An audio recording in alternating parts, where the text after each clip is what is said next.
Bem, pessoal, na última aula a gente viu o esqueleto do nosso algoritmo guloso, como é que esse método guloso funciona de uma maneira geral. A gente discutiu alguns tópicos de notação, né?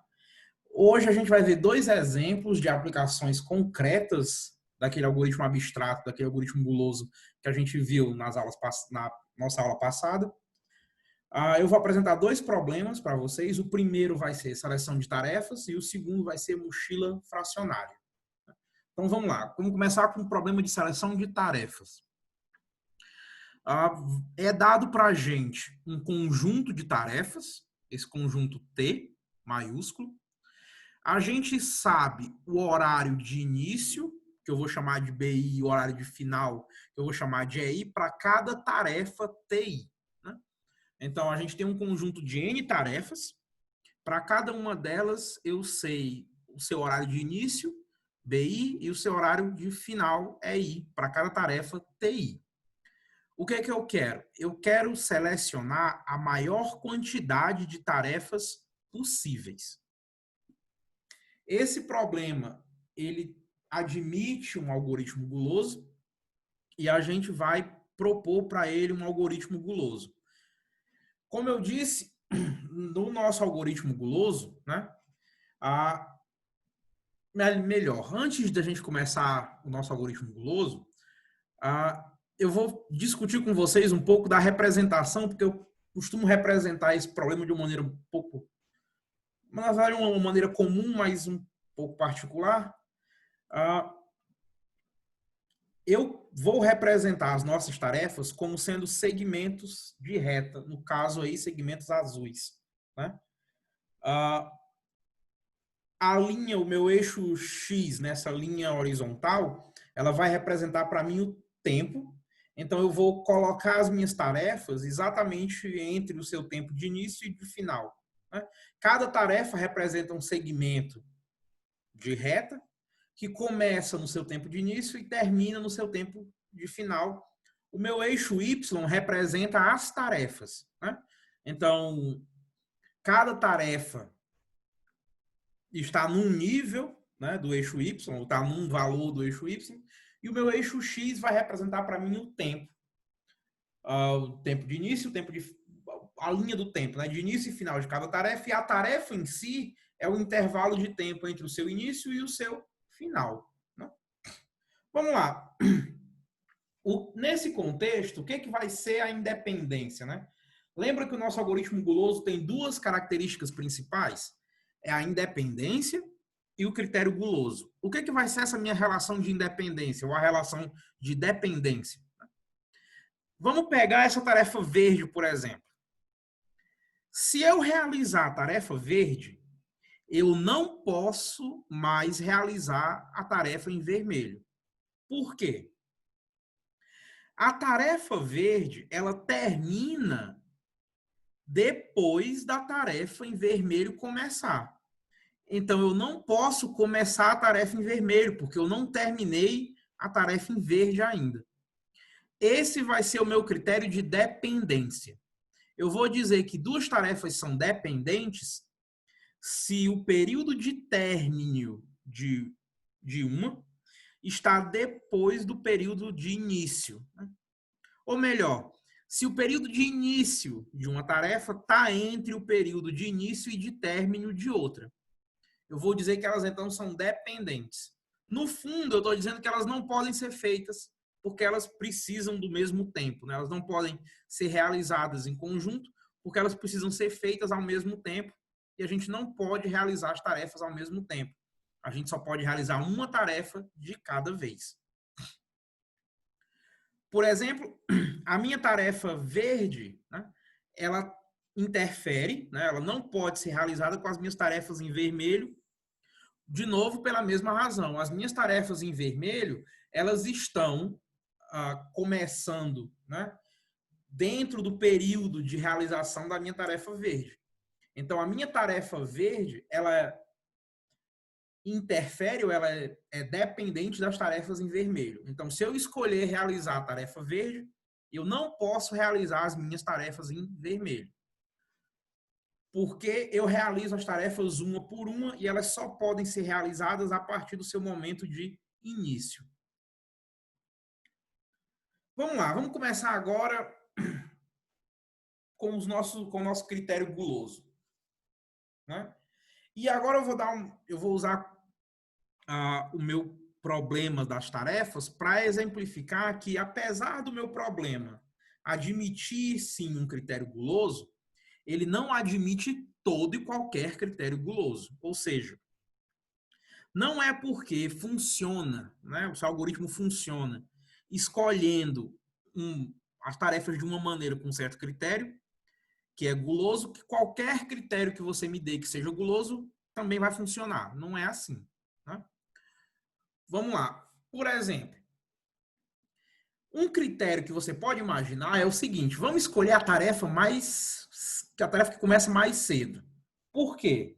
Você pode estar imaginando, como eu quero realizar o maior número possível de tarefas, como essa é a minha função objetivo, se eu começar mais cedo, pode ser que eu termine mais cedo e eu tenha mais tempo para terminar as minhas tarefas. Certo?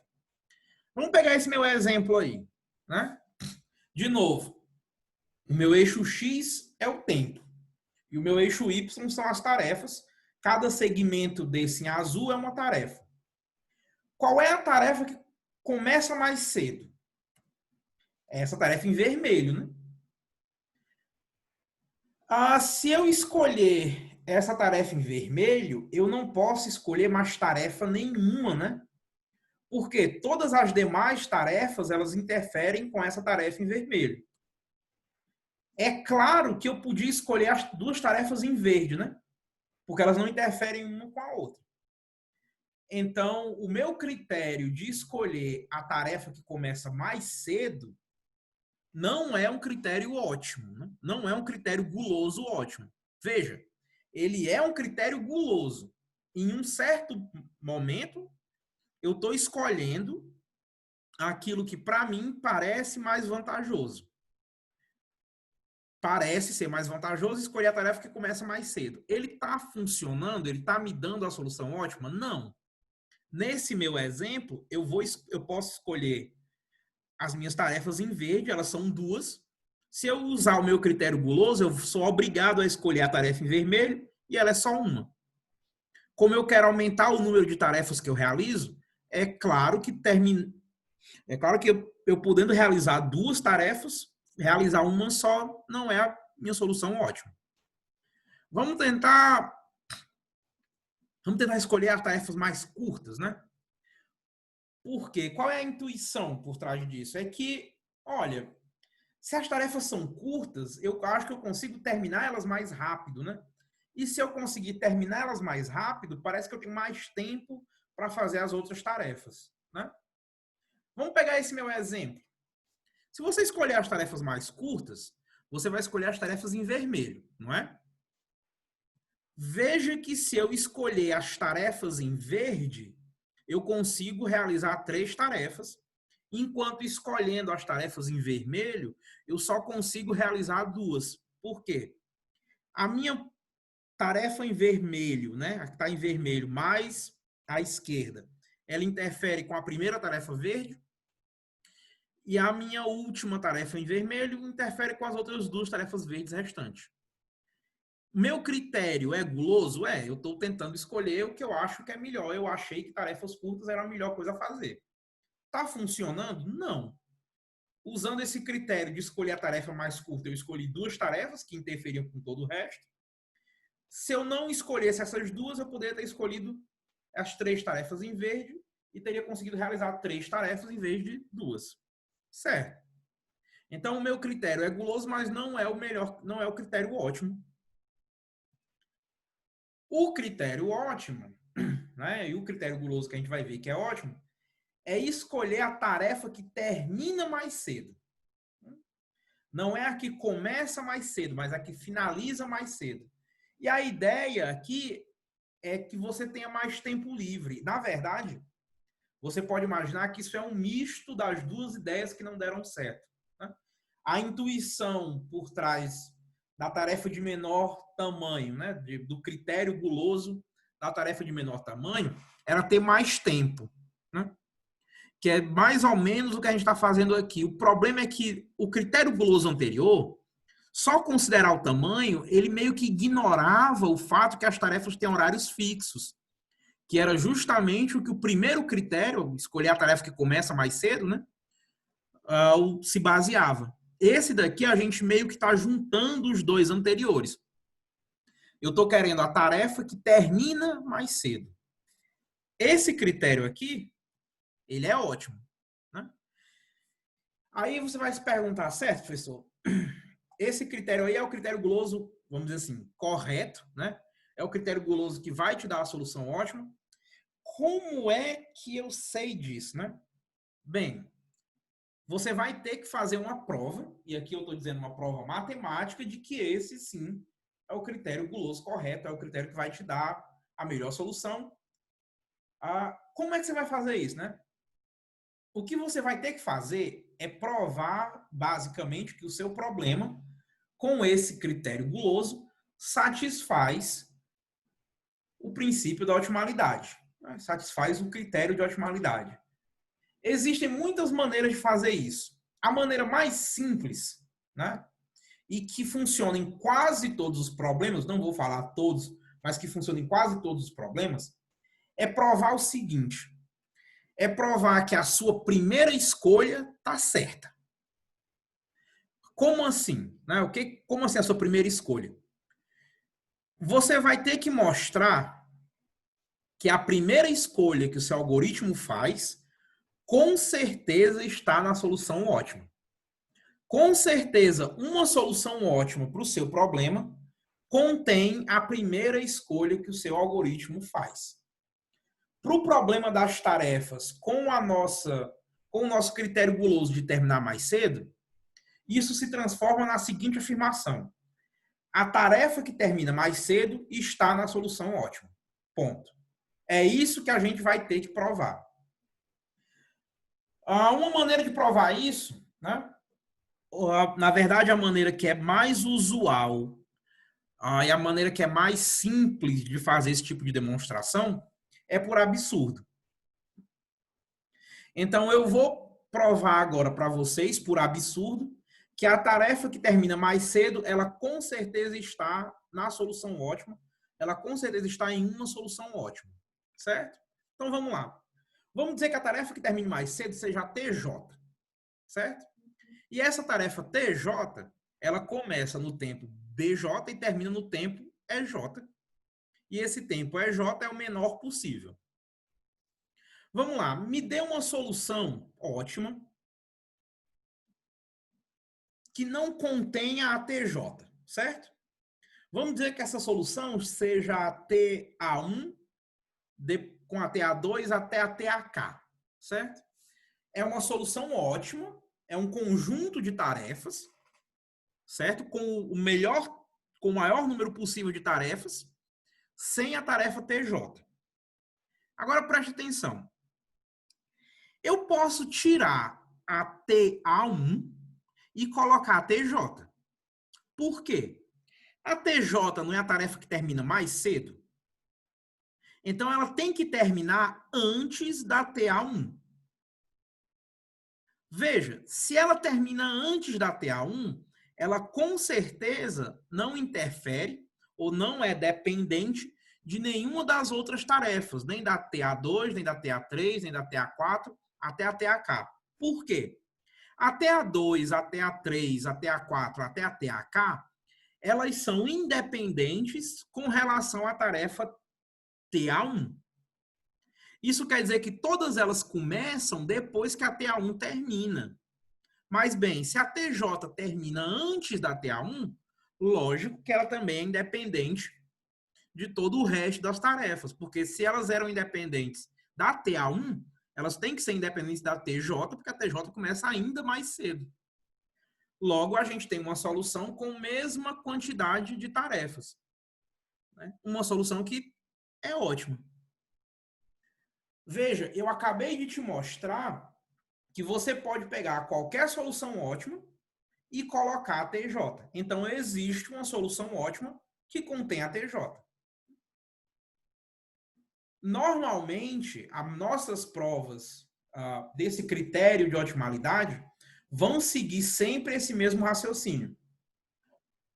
Você sempre tem que mostrar que a sua primeira escolha está correta, que a sua primeira escolha faz parte da solução ótima. De maneira bem grosseira, por que isso funciona para a maioria dos problemas, né?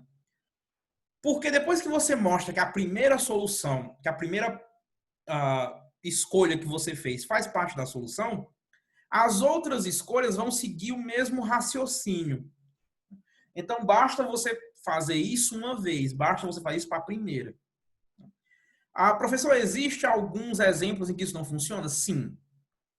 Alguns algoritmos gulosos um pouco mais rebuscados, para alguns problemas um pouco mais difíceis, eles têm diversos critérios gulosos, às vezes, e às vezes eles têm escolhas gulosas que são que dependem um pouco das escolhas anteriores, não são escolhas gulosas puras, mas que usam algumas estruturas do problema, e para você mostrar que o problema tem essa estrutura e que ela se mantém, você vai precisar de uma prova um pouco mais forte.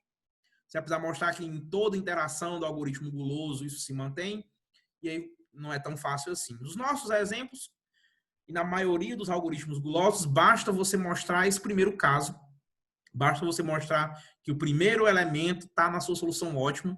Isso já vai garantir para a gente, pelo menos, que o seu algoritmo guloso funciona. Se você for escrever, vamos dizer assim, se você for escrever isso de uma maneira mais formal, você vai precisar de uma prova por indução, um pouco mais rebuscada, para mostrar que você sempre pode utilizar ele. Mas para a gente, só para conferir se o nosso critério guloso funciona ou não, basta mostrar que a primeira escolha feita pelo algoritmo guloso está na sua solução ótima, ou existe uma solução ótima com aquela escolha. Certo? Ótimo. Agora que a gente já tem o nosso critério guloso e a nossa escolha, o nosso algoritmo genérico, ele começou a ganhar forma, né?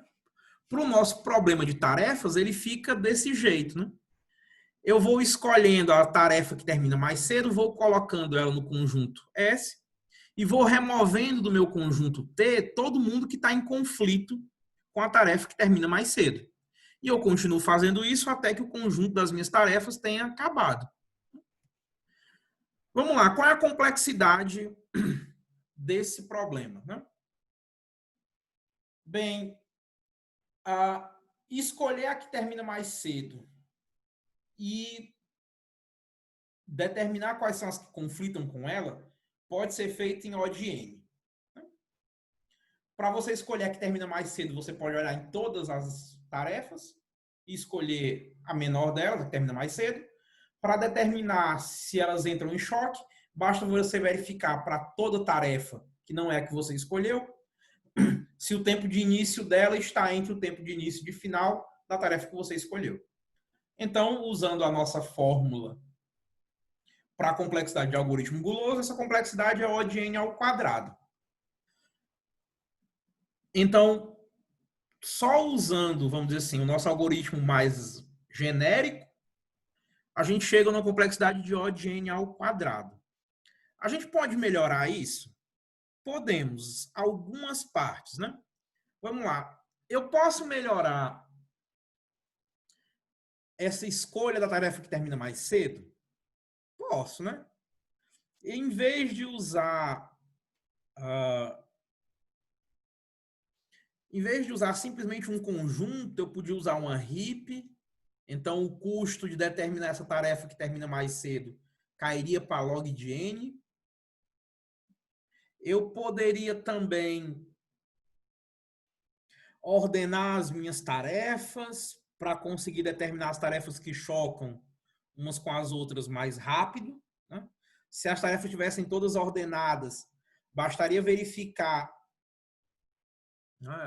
ou melhor, eu poderia criar um novo vetor com os tempos de início e final de cada tarefa e aí ordenar esse vetor. Então, todas as tarefas que chocam com uma dada tarefa é porque estão entre o seu início e o seu final. Isso me custaria n log n, né? Então, fazendo algumas mudanças, talvez eu conseguisse baixar essa complexidade para n log n em vez de n ao quadrado. Mas essas, de novo, são questões de implementação. Eu posso melhorar essa complexidade usando estruturas de dados que me permitem fazer algumas operações de uma maneira um pouco mais rápida. Certo? A ideia básica do nosso algoritmo não mudou. Por exemplo, que ideia era essa, né? Nesse meu exemplo, eu sempre vou escolher a tarefa que termina mais cedo. No caso aí, eu escolho a minha tarefa verde mais ao fundo. Eu vou remover a tarefa que choca com ela. Eu escolho a minha próxima tarefa que termina mais cedo, removo quem choca com ela, escolho quem termina mais cedo e removo quem choca com ela. Eu consigo fazer isso em n ao quadrado sem muito esforço. Se eu quiser melhorar meu algoritmo, eu posso usar algumas estruturas de dados, posso usar um unheap e um vetor ordenado, e eu consigo baixar isso para n log n. Ótimo, essa foi a seleção de tarefas. Nosso próximo problema, e eu vou apresentar ele, porque eu quero apresentar ele de novo um pouco mais à frente, na nossa aula de programação dinâmica, é o seguinte. Esse daqui é o problema da mochila, e esse daqui é a mochila fracionária. E vocês vão entender a diferença agora. Eu tenho um conjunto de objetos que podem ser particionados, isso é muito importante. Eu tenho um peso WI e um valor VI para cada objeto, que eu vou chamar de OI. Né? E eu tenho uma capacidade para minha mochila, e essa capacidade eu vou chamar de Bzão, B grande. Qual é o problema da mochila fracionária? Eu quero determinar frações, xi, para cada objeto OI, tal que isso maximize VI vezes xi, de tal maneira que WI vezes xi seja menor ou igual a B. O que isso quer dizer? O VI é o valor, né? Quando eu faço VI vezes xi, é como se eu estivesse multiplicando o valor de cada objeto pela fração dele que está dentro da mochila. Então, isso é meio que o valor de cada fração do objeto. Quando eu faço WI vezes xi, isso é o peso de cada pedaço, né? O peso de cada fração. E esse peso eu estou pedindo que seja menor do que a capacidade da mochila. Aqui é como se você pudesse particionar ou quebrar os objetos. E pelo fato de você poder quebrar os objetos, eles só contribuem com uma certa porcentagem do seu valor e com uma certa porcentagem do seu peso, justamente ligados à quantidade que você ou como você particionou. Aí você deve estar pensando, professor, isso quer dizer que eu posso dividir os meus objetos do jeito que eu quiser? Sim.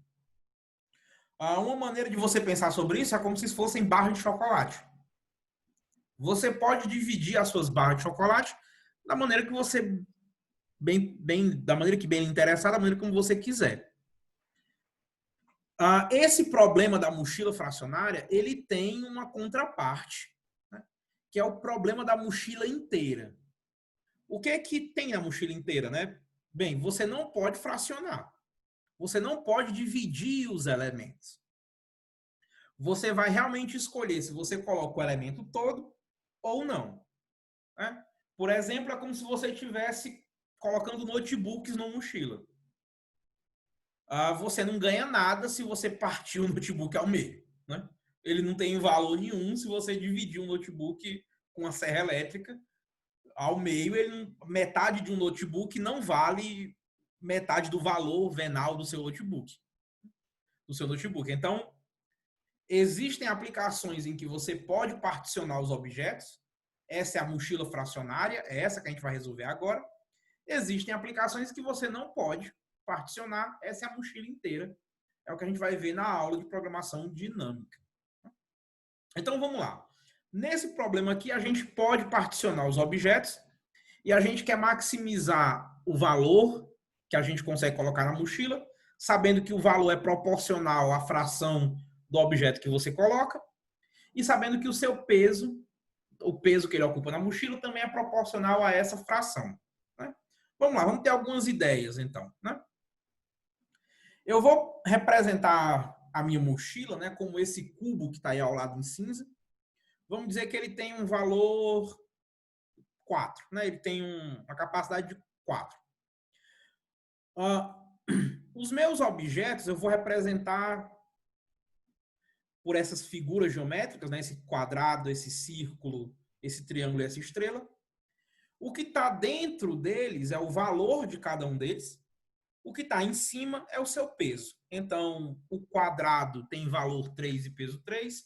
A bola tem valor 10 e peso 5. A estrela tem valor 10 e peso 5. O meu triângulo tem valor 9 e peso 4. Certo? Vamos lá. Se eu tentasse pegar o objeto mais valioso, né, qual seria a minha solução? Né? Se eu tentasse pegar o objeto que vale mais. Vamos lá. Eu tenho dois objetos que são os mais valiosos.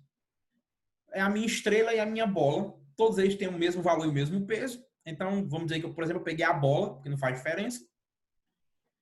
Veja, a minha bola não cabe toda na mochila.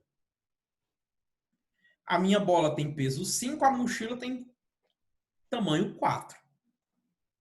Eu só posso colocar 4/5 da minha bola dentro da minha mochila. E assim que eu colocar esses 4/5, eu vou estourar o tamanho da mochila. Veja, 4/5 da sua bola tem um valor de 8. Como é que eu cheguei nisso? Eu multipliquei, bem, os meus 4/5 por 10. Então, 4/5 da sua bola tem peso 4, que enche a mochila, e tem um valor de 8. Essa é a melhor solução possível? Não, né? Olha o triângulo.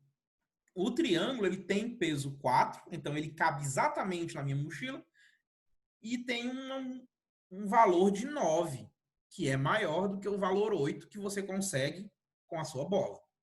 Então, o mais valioso não é o critério que a gente está procurando, não é o nosso critério guloso. O menos pesado, será que o menos pesado funciona? Vamos lá, quem é o menos pesado dos meus objetos aqui? É a minha, aliás, desculpa, é o meu quadrado. Né? E o quadrado cabe todo na mochila. Então, eu posso colocar todo o meu quadrado que pesa 3 dentro da minha mochila. E eu consigo uma mochila que vale 3. Ainda está faltando, ainda está sobrando 1, né? Se eu usar o meu critério de novo do menos pesado, eu vou pegar agora um pedaço do meu triângulo, eu vou pegar 1/4 do meu triângulo e vou colocar ele dentro da mochila. Esse 1/4 do meu triângulo, ele vai valer 9/4, né? Isso quer dizer que a minha mochila vale 3 mais 9/4. Bem, 3 mais 9/4 é menor ou igual a 5, né? Porque 9/4 é menor ou igual a 2. Isso quer dizer que a sua mochila vale no máximo 5. Essa mochila é ótima? Não. Por quê? A gente já viu que colocando só o triângulo vai te gerar uma solução que tem custo 9. Então vamos lá. Qual é a ideia aqui, né? Por que o triângulo é essa melhor solução? Né? Por que o triângulo é a minha solução ótima? O que o triângulo tem de especial? O triângulo tem o melhor custo-benefício. Como assim? Vamos definir o nosso custo-benefício como sendo o valor dividido pelo peso. Veja, o valor dividido pelo peso. Né? Então, eu vou pegar quanto vale aquele objeto e vou dividir pelo peso dele. Qual é o custo-benefício do quadrado? É 1. Seu valor é 3, seu peso é 3. Qual é o custo-benefício da estrela e da bola? É 2. Os pesos delas são 10. Desculpa, os valores delas são 10 e os pesos são 5. Qual é o custo-benefício do triângulo? É 2,25, né? Porque é 9 dividido por 4. Então, esse custo-benefício, ele representa mais ou menos o quanto você ganha por cada quilo. Colocar, então, quem tem o melhor custo-benefício, quem tem o maior custo-benefício, né? É interessante para a gente porque a gente está colocando, então, os elementos que têm o maior valor por quilo, né? É como se eu estivesse calculando quanto de valor tem cada quilo daquele objeto. Então, colocar os elementos que têm o melhor custo-benefício, o maior valor dessa divisão de valor do objeto pelo seu peso, é interessante para a gente. Então, vamos lá. Qual vai ser o nosso critério guloso, então? A cada interação, eu vou pegar o cara que tem o melhor, né, custo-benefício e vou atribuir para a fração dele o mínimo entre 1 e o tamanho da mochila dividido pelo peso dele. Por quê? Pode ser que o nosso objeto tenha um peso que seja maior do que o peso da mochila. Era o que aconteceu exatamente no exemplo que a gente estava pegando o elemento que valia mais e a gente escolheu a bola. A bola não pode ser colocada na mochila porque ela tem um peso 5. Ela pesa mais do que a capacidade da mochila. Nesse caso, eu vou colocar a capacidade da mochila dividido pelo peso dela. Veja, se meu elemento couber na mochila, que era o caso que a gente viu do 3 e no caso do 4, eu vou colocar o objeto inteiro. Então, isso vai valer 1. Então, se eu puder colocar ele na mochila, eu coloco ele todo, é o meu 1. Se eu não puder colocar ele na mochila, eu coloco o máximo que eu puder colocar dentro daquele objeto na minha mochila. Vamos lá. Então, colocando sempre o elemento que tem o melhor custo-benefício. Né? Esse é o nosso critério guloso. Então, vamos mostrar agora, de uma maneira bem simples, por que uma solução para minha mochila, né? Qualquer solução ótima da minha mochila tem que conter o elemento que tem o maior custo-benefício. Né? Como eu tinha dito antes, essa é a prova do nosso critério de otimalidade. É isso que a gente tem que demonstrar para mostrar que o algoritmo guloso funciona. Normalmente, a gente prova isso por absurdo. Então, vamos assumir que tem uma solução para a sua mochila que não contém o elemento J. E que esse elemento é o elemento de melhor custo-benefício. É o cara que tem o maior custo-benefício. Certo? Vamos então analisar dois casos. Vamos dizer que ele não cabe na mochila. Né? Vamos dizer... melhor, vamos dizer que ele cabe na mochila. Né? Se ele couber na mochila, você pode remover todo mundo que está dentro da mochila e colocar ele. Ou seja, e fazer o XJ dele igual a 1. Né? Eu posso remover, se meu elemento não cabe na mochila, eu posso remover todo mundo da minha mochila e colocar só ele. Isso se ele cabe na minha mochila. Né? Se ele não cabe na mochila, eu posso pegar a fração dele que cabe na mochila, remover todo mundo e colocar ele lá. Então, se ele cabe na mochila, eu posso remover todos os elementos da mochila, colocar ele e depois colocar os elementos novamente, os elementos que ainda couberem. Se ele não cabe na mochila, eu posso remover todo mundo e colocar a fração dele que cabe dentro da mochila. Por que essas duas manipulações, né? Por que esses dois casos melhoram a sua solução ótima? Né? Como o meu elemento tem o melhor custo-benefício, ou seja, tem a melhor razão de VI sobre W, em ambos os casos, quando eu estou removendo os meus elementos, eu estou removendo elementos cujo valor unitário de cada quilo que eu tirei é menor do que o valor unitário do meu elemento J. Cada quilo que você removeu da mochila tem um valor menor do que o valor dos quilos do elemento J. Em ambos os casos, tanto faz se ele cabe ou não. Né? O valor unitário de cada quilo que você removeu é menor do que o valor unitário dos quilos do elemento J. O que isso quer dizer? Quer dizer que quando você colocar o elemento J, os quilos do elemento J, a solução que você tinha só pode melhorar, ela nunca pode diminuir. Né? Por quê? Você tirou uma certa quantidade de quilos, está agora colocando a mesma quantidade, só que com valor maior. Então, a sua solução sempre vai melhorar. Ela sempre vai estar melhor. Ótimo. Isso quer dizer que a gente consegue, então, sempre colocar o elemento que tem o melhor custo-benefício. O nosso algoritmo genérico agora pode ser modificado para o nosso algoritmo para a mochila fracionária. A gente escolhe o elemento que tem o melhor custo-benefício e aí a gente faz uma pequena diferenciação se o elemento cabe ou se ele não cabe na mochila. E o nosso X, né, ele vai retornar tanto o nosso valor, tanto o elemento, quanto a solução final do elemento, se o elemento cabe ou não na sua mochila. Né?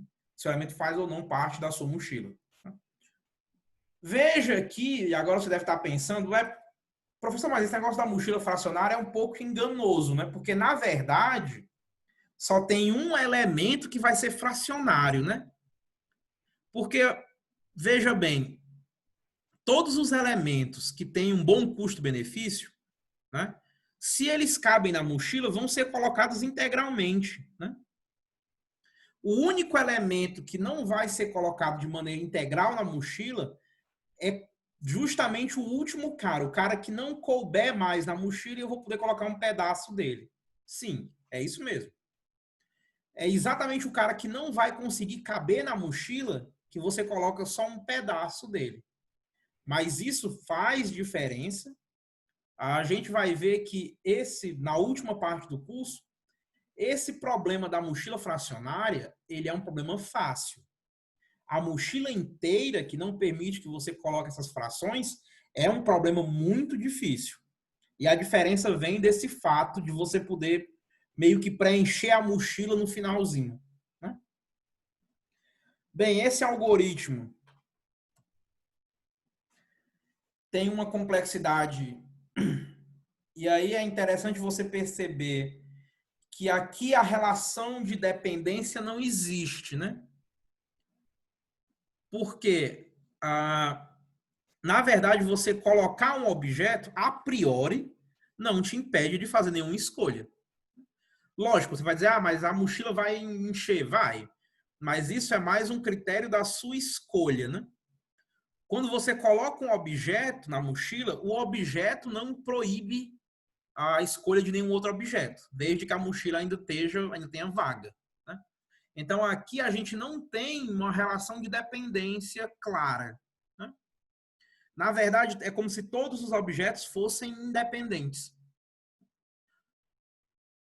Por outro lado, a gente precisa de uma complexidade de θ de n para calcular os custos-benefício. Né? Então, para calcular um certo custo-benefício, ou melhor, para escolher o menor deles, né? A gente pode calcular todos eles e escolher o menor, isso dá θ de n, assumindo que nós temos, bem, n elementos.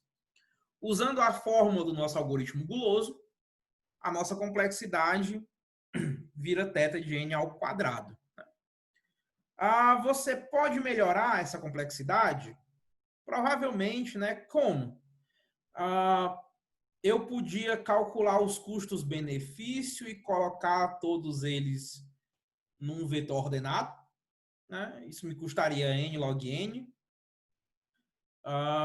mas eu só faria isso uma vez no começo do algoritmo, então a minha escolha seria O de 1 e o meu algoritmo viraria um n log n. Essa é uma possibilidade. Então, você consegue melhorar ainda. Talvez se você usar uma heap para conseguir um log n, para conseguir fazer a complexidade ficar só em n log n mesmo, você consegue melhorar o seu algoritmo de diversas maneiras. Né? Mas isso bem, claro que é interessante a gente tentar fazer isso, mas a ideia geral do seu algoritmo não muda, né?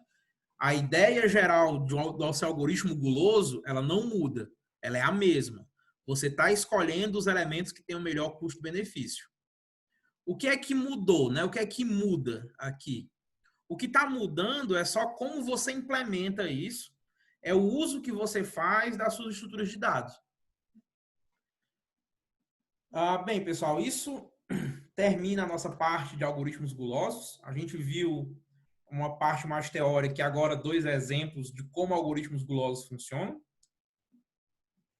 Na próxima aula, a gente vai ver programação dinâmica e a gente deve discutir um pouco mais sobre o problema da mochila, agora a sua contraparte, a mochila inteira.